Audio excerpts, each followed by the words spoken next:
Okay. All right, so our next presentation is from a trio from the University of Colorado. It's called Underrepresented Collections in the Howard B. Waltz Music Library, Analyzing and Improving Subject Headings for Music Materials. And the presenters today are Clara Burns, Linda Bagley, and Kelsey Fuller. And here are their bios. Originally bicoastal, Clara Burns lives and works in Boulder, Colorado as music copy cataloger for CU Boulder's Waltz Music Library. She is responsible for complex and copy cataloging, training, and supervising student staff in materials receiving and processing and serials management. She serves in the library's new employee mentoring program and is a member of the Music Library Association Equity and Inclusion Subcommittee. Her cataloging focus includes emerging strategies to incorporate taxonomies for enhanced access to music and music traditions outside of the European classical music repertoire. Clara received her MLIS from the University of Illinois at Urbana-Champaign and her MFA in writing and poetics with a music minor from Naropa University, where a student job in the library ignited her interest in librarianship. An avid reader, writer, musician, and editor, she finds music cataloging uniquely satisfying for bridging her varied interests and keeping her love for details happily engaged. Clara's extracurricular activities revolve around making things, cycling, and gardening. Linda Bagley is the music cataloging specialist at University of Colorado Boulder, where she is responsible for original cataloging, complex copy cataloging, as well as database maintenance for music materials, and is currently working toward independent contributor status in the NACO Music Project. In spring 2020, she was appointed to the Content Standards Subcommittee of MLA's Cataloging Metadata Committee. Prior to working at CU Boulder, Linda completed an MA in Library and Information Studies and an MM in Violin Performance at the University of Wisconsin-Madison. Her music cataloging interests include the future of digital media in music libraries, particularly the cataloging and processing of digital scores and streaming audio, as well as diversity, equity, and inclusion initiatives in libraries, period. When she isn't cataloging, Linda enjoys playing games with friends, pulling out her violin to play for fun, and taking her dog Einstein on long walks. And Kelsey Fuller completed her PhD in ethnomusicology from the University of Colorado in December 2020. Her dissertation, Sounding Sapmi in Multimedia, Gender Politics and Indigenous Solidarity in Contemporary Sapmi Music, explores the role of popular music in political activism and social commentary of the indigenous peoples of Northern Scandinavia. Kelsey has been teaching in the College of Music and Nordic Studies department at the University of Colorado Boulder and has worked in the Waltz Music Library at CU since 2016. She is currently working as a guest researcher on an international collaborative project featuring indigenous Sami and Ainu artists from Sweden and Japan entitled Humans and Soil. So let's begin now. This is also a pre-recorded presentation, so I will share my video with you and we will get this started. Uh-oh, where did it go?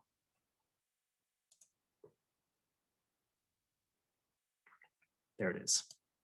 Okay. Share this. I am going to stop my video and I'm going to stop my audio and play the presentation now.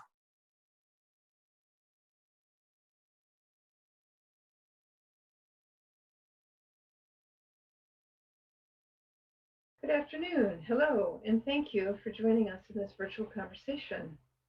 Today, we'll describe our impetus, process, and outcomes for our continuing project to enhance description and access for underrepresented musical works and artists. This project began a year ago and has since been developed into exploration of a broader range of Library of Congress, subject headings. We began thinking about music description outside the Western musical canon after becoming involved in a project to develop respectful and accurate descriptors for undocumented immigrants in the United States, which had been proposed to the Library of Congress but had not been adopted. As music catalogers who work with a wide variety of music materials, we realized there was scope to improve what is frequently a biased description of musical expressions outside the Western canon by including language that reflects the quality and specificity of the music described. In other words, cataloging. As we were designing the pilot project to explore what we could do to build an inclusive catalog, we found ourselves working from home in the midst of a pandemic with limited physical access to the materials we plan to work with, a situation we continue to experience. Adapting to circumstances required us to build a project scalable to those limitations and to adjust to a more limited pilot than we initially envisioned. We collaborated remotely to create a short list of CDs in our collection that were described as world music. While the tag is useful in specific contexts, it has also been applied as a blanket term when information about the music described was not extant in the Library of Congress subject headings or when little was known by the cataloger about the music. Today, you will hear Kelsey describe her extensive work on identifying inappropriate usage of the term world music, as well as subject headings for Indigenous peoples that employ the blanket descriptor Indians for the whole of Indigenous peoples in the Americas. Linda will detail our continuing work to add meaningful and accurate subject headings for improved access to works of underrepresented communities, providing data, outcomes, and a look ahead. And so thank you. On to Kelsey. I tried a few different methods to explore how the subject heading world music was being used in the catalog to describe sound recordings. Between the CD collections housed in the Waltz Music Library and our off-site storage facility, 65 CDs have been cataloged with the world music subject heading. I first went through each of the records and determined the geographic area or ethnic groups represented in the music, the home source of each genre, instrument, or music tradition, with the goal of determining where our examples of world music were coming from to see if there were any geographical correlations. These were then plotted on a map, as you can see here. Because many of these CDs were compilations featuring artists and styles from multiple places, our map ended up with significantly more than 65 pins. Within some areas, I tried to account for specific ethnic groups. Tuva in Russia, for example, indigenous peoples in North America and Australia, as well as diasporic communities such as the Jewish populations around the world. While far from flawless, this illustrated that the term world music had in fact been used to reflect music from just about everywhere. Of course, we are probably not surprised to see that the African continent was most represented with 70 pins by this subject heading. But Western Europe is, perhaps unexpectedly for anyone who has ever looked in the world music section of a record store, a far second with 44 examples. So in terms of ethnic or racial othering, or Orientalism as it was called by Edward Said, this at first seemed rather promising to those of us who expected world music to reflect the colonial gaze of Western Europe and the US by extension, looking outside of itself. However, the picture became more complicated when I started looking at how, instead of just where, the subject heading was being used. Linda and Clara suggested that I examine each bibliographic record and divide the samples into the following categories: compilations in which 6 or more musics or groups were represented, compilations with 5 or less discrete music forms, CDs accompanying instructional material, such as ethnomusicology textbooks and films, and then the final category, CDs that were actually not world music. So then let me back up and explain the definition I used to determine if a CD contained world music. My concept of what world music is has been informed by literature in ethnomusicology that strives to answer this question, as well as to characterize the effects and consequences to local music traditions due to the increasingly global, digital, mainstreamed, and popular music market. So scholars such as Philip Bowman, Stephen Feld, Jocelyn Guilbeault, Jennifer Post, Ruth Stone, and Timothy Taylor have written extensively about world music as a concept, a construct, a label, and an ever-changing phenomenon. So here I must also acknowledge that some of the records I examined were cataloged in the early 1990s. But because our catalog is by nature dynamic, constantly adding records of materials of various ages, I'm trying to use a definition that works for today. So world music implies an international, transnational blending of folk and popular music from disparate geographies and traditions, marketed for geographically distant audiences. So CDs were marked as appropriate usage of the term when, firstly, the CD had either compilations or fusions of multiple genres associated with different geographies, ethnic groups, and styles. So our example here is Africa to Appalachia, a collaboration between Jamie Stone and Mansa Sissoko, which puts the American banjo music back into conversation with its transatlantic African roots in Mali. And secondly, it was considered appropriate when there was evidence of global popular music idioms, for example, jazz, rap, or rock, to be used in conjunction with folk music to globalize music styles and make local traditions sound more familiar and palatable to the global music market. But it was not considered appropriate when a popular music originates in a single location and more or less remains specific to that place, because this would essentially, to do otherwise, would give the West credit for all popular music. So Cuban son from a group like the Buena Vista Social Club is Cuban music, not world music. But a collaboration between Angelique Kidjo and various US pop stars and instrumentalists, which draws on several Nigerian and North American music traditions, can safely be called world music. Materials were flagged as inappropriate use of the subject heading when, for example, world music was used as a non-specific at best or Orientalist at worst synonym for non-Western, and was superfluous given the presence of more specific subject headings, such as when the CD only had music of one ethnic group, one genre, one instrument. Our example here is a CD of only traditional tune music from China. This is more accurately cataloged as Chinese folk music, not world music. It was also inappropriate when world music and or folk music often appear together, when these were used without any geographic subdivisions. Perhaps this is technically correct, especially when many subject headings would be necessary to complete the record. But it's not really that helpful for searching or identifying content in the catalog. So some of these Linda and Clara will be able to fix. However, some others will have to wait until we have access to our physical collection again. And finally, I marked CDs as inappropriate when they had a combination of both of those previous two criteria. Something that is not world music and is labeled as world music with no other more specific subject headings. So in other words, it's both wrong and vague. In the process of sorting these records, I also made it a point to look at the other subject headings and identify others that were problematic. Some examples included boleros music, without geographically delineating whether this was the Spanish or the Latin American version. While somewhat related, they're actually not the same dance and music. So a delineation there would be helpful, right?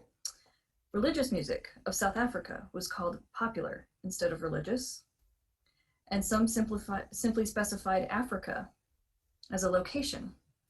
Now this is a rather large continent, so were I using the catalog to find research materials, I would be looking for something a lot more specific. The most startling I saw was one that was simply Blacks Morocco, which is not at all a respectful term for the numerous ethnic groups in the nation, never mind its lack of specificity. So before Linda demonstrates what she did to enhance the cataloging of these materials, I wanted to suggest very quickly that this is not an isolated problem limited to a handful of subject headings, but plagues non-Western classical canonic music more deeply. And this is where we see plenty of potential for future research once we are all able to return to our physical libraries. I did another subject heading search for Indians of North America music, and our catalog includes 25 CDs. Of those, genre classifications were added to 5, and proper geographic or ethnic subdivisions, in this case only Cree or Navajo, were only added to 6. The only instruments mentioned in the subject headings were drums and flute, even though the recordings featured a diverse collection of musical styles performed by a diverse group of people sharing a continent. It's not just essentializing to the music and the people who make it, but it's also making our catalog harder to use for ethnomusicological research.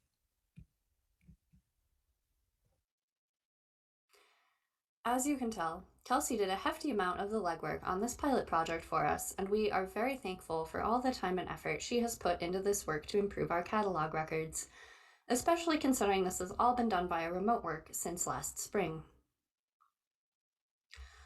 I will now go into more detail about the process we have used to update records with the subject heading World Music.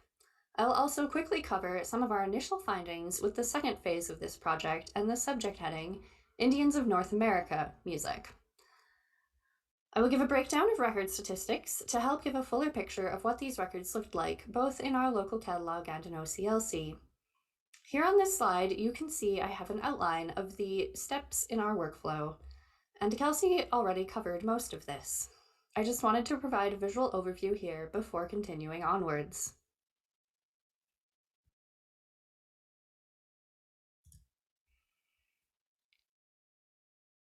Our search for headings with world music resulted in 65 sound recordings, including items housed in our music library's closed stacks, and items stored in our offsite storage facility.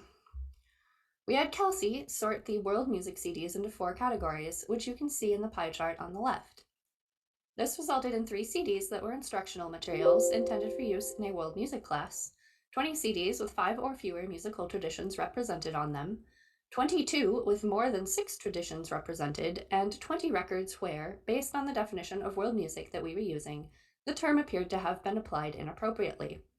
In other words, approximately 1/3 of the records had an inappropriate usage of world music. For comparison, the right-hand chart represents a similar initial search of Indians of North America music, which we'll discuss in more detail in a little bit.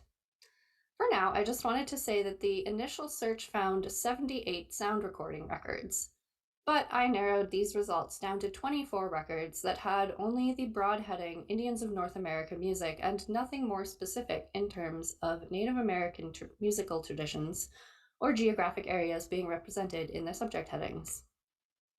The pie chart on the right shows what dividing these 24 records into similar categories to world music looked like. This resulted in only 1 record that qualified as instructional materials, 9 records that had 5 or fewer Native American nations music represented on them, 12 records that had 6 or more groups represented, and 2 records where there was not enough information available to determine anything very specific about them. As we'll see later, this analysis helped us see how many records we could most improve upon by adding more specific subjects. Going back to world music, once we had it narrowed down to these 20 results, I went through the records to determine if I agreed with Kelsey that world music was inappropriately used, and looked to see what improvements we could make. Since we didn't have any access to our physical collections last spring, and still have very limited access even now, any records that we couldn't listen to online or find digital liner notes for had to be put aside. We will deal with these items once we return to working on campus. There were 6 records that fell into this category. There were 4 records that already had sufficiently specific and descriptive subject headings, and where world music was not needed because the recording only represented 1 musical tradition. In nearly all of these records, we opted to only remove world music locally and not in the OCLC records. We came to this decision based on the fact that our library supports ethnomusicology research, and that requires much more specific subject access than world music provides. Furthermore, our CD collection is in our closed stacks and is not browsable except through the catalog. However, we reasoned that world music could conceivably be a helpful heading for other libraries. For instance, a public library that organizes their CD collection into broad browsable categories, possibly including world music as one such category. The final step for our world music pilot project was to go through the remaining 10 records that needed more specific subject headings to replace world music. Clara and I divided up this work between the 2 of us, so it took hardly any time at all. These updates included adding geographic subdivisions. Some examples include Uganda, Mali, and Cuba, as well as adding additional subjects. For instance, jazz rock and songs Hindi. Then we removed world music once it was a superfluous heading in these records.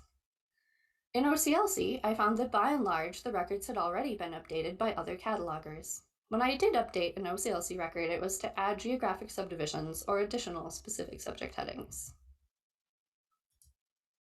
This chart shows the breakdown of edits to the 20 records that had world music as a subject. There was only one record that we left world music in locally. This was a CD described as Hindi popular music in the record, and world music seemed relatively accurate as this was described as a fusion of Eastern and Western music traditions on the publisher's website. In the chart, you can see that the blue represents the 4 records Kelsey removed world music from. Orange is the 6 that we did not have enough information to update under our current circumstances. And gray is the 9 records that world music was removed from once it became an unnecessary and superfluous heading after we had added more specific subjects to those records. Since last spring, we have begun exploring other problematic subject headings, and as I already mentioned, the next phase of this project focused on sound recording records that contained the subject Indians of North America music, with no more specific subject headings representing either Native American nations or even geographic locations. There are many issues with the currently available LCSH terms for Native Americans, the most prominent issue being the dominance of the word Indian, which is a colonialist, inaccurate, and frankly an outdated term that is still used with shocking frequency, particularly in the United States. Unfortunately, I don't have time to go in depth into all of the issues with LCSH terms for Indigenous peoples or related issues with Library of Congress classification. But many people have written about this topic already, and I hope that if it interests you, you will seek more information about it. A quick example, libraries and archives in Canada, including ones that use LCSH, have already, in many cases, taken steps to remove the term Indians from their catalogs, preferring terms such as First Nations or even the broad Indigenous peoples in their catalog records. It is also more respectful to use the names that Indigenous peoples use to refer to themselves, rather than outdated Western monikers. For instance, instead of tacking Indians onto every name of every Native American nation, as is done in LCSH, it would be far better to use their preferred name alone. For example, Cheyenne, not Cheyenne Indians. For phase 2 of our sound recording focused project, we took inspiration from a 2018 article by Christine Bone and Brett Lougheed, which outlines changes to LCSH that the Association for Manitoba Archives implemented to better describe archival materials about Indigenous peoples in Canada. They chose to implement the broad LCSH term Indigenous peoples with appropriate geographic subdivisions and eliminate problematic headings such as Indians of North America in their records. Here at CU Boulder, our libraries have taken the stance on other problematic headings, such as the previously mentioned illegal aliens, that, as an institution that creates PCC records, we cannot in good conscience remove official LCSH terms, such as Indians of North America, from records, especially in a cooperative cataloging environment like OCLC.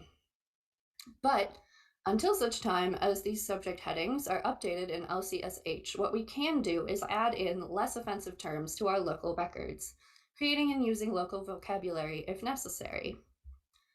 This increases keyword searchability and encourages our users to use more respectful terminology to search in the catalog, instead of requiring us to direct them to use offensive language. In this case, Clara and I are opting to add the broad subject heading, Indigenous Peoples, North America, Music, to our sound recording records that feature the problematic Indians of North America music. As with the world music subject, whenever it was practical to add more specific subject headings to these records, we have done so. However, for now, we are still using LCSH terms that include the word Indians, as we hope that someday LCSH will change these headings to more appropriate and respectful terms, and they can be updated en masse at that time. However, in the meantime, we plan on exploring the possibility of adding less offensive names to our local records from vocabularies outside LCSH. Some examples of vocabularies we would like to pursue further in the future are the Mashantucket Pequot Thesaurus or the First Nations House of Learning subject headings. This next chart shows the breakdown of edits we did for the 24 records with Indians of North America music and no more specific headings. In all of these records, we added the term Indigenous Peoples North America music as an alternative subject. There were 11 records where we were able to add more specific headings for Native American nations and/or more specific geographic subdivisions. There were 7 records that had music from over 5 different Native American nations, and there were 6 records where we did not have enough information to add anything more specific and only added the Indigenous Peoples North America music subject heading. I'll also note here that with these records, unlike the world music records, many of these were for old LPs, and they were older catalog records that had not been updated in OCLC. So for the records that we did add more specific subjects to, those edits were done in both OCLC as well as our local records. Only a handful of the newer CD records had better and more specific headings already added to them in OCLC. Let's take a look at a couple quick examples of records that we updated. The first example I have here is a recording by Mamadou Dubate. This was a record where the OCLC record had already been updated with more specific headings for folk music, Mali, and I left headings for popular instrumental music and world music in the OCLC record, but removed them from our local catalog because they are so broad as to be virtually useless, especially when there's a more specific heading like Clara music. Locally, I added the missing geographic subdivisions for Mali to folk music and also added the heading for Mandingo African people Mali music. The second example I have is a CD of Cree round dance songs performed by the Northern Cree singers.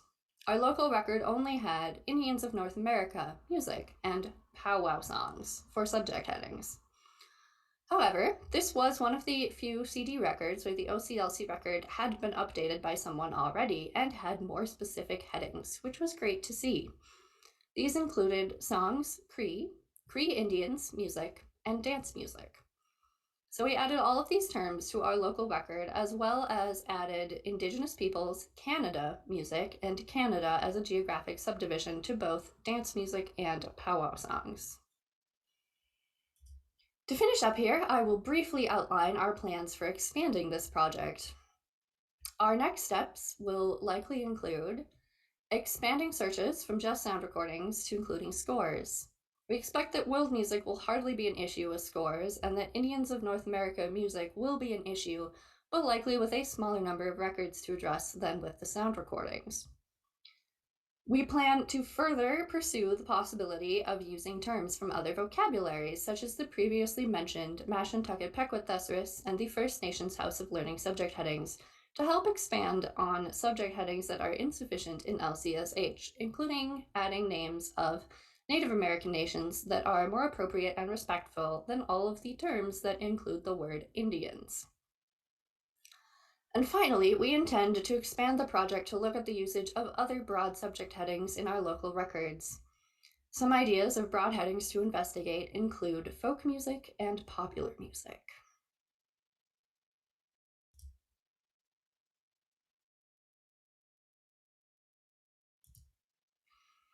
I would like to thank everyone for coming to our presentation today. We hope that we have given you all some food for thought on working towards creating more inclusive library catalog records for music materials, and we are happy to take any questions now with any remaining time.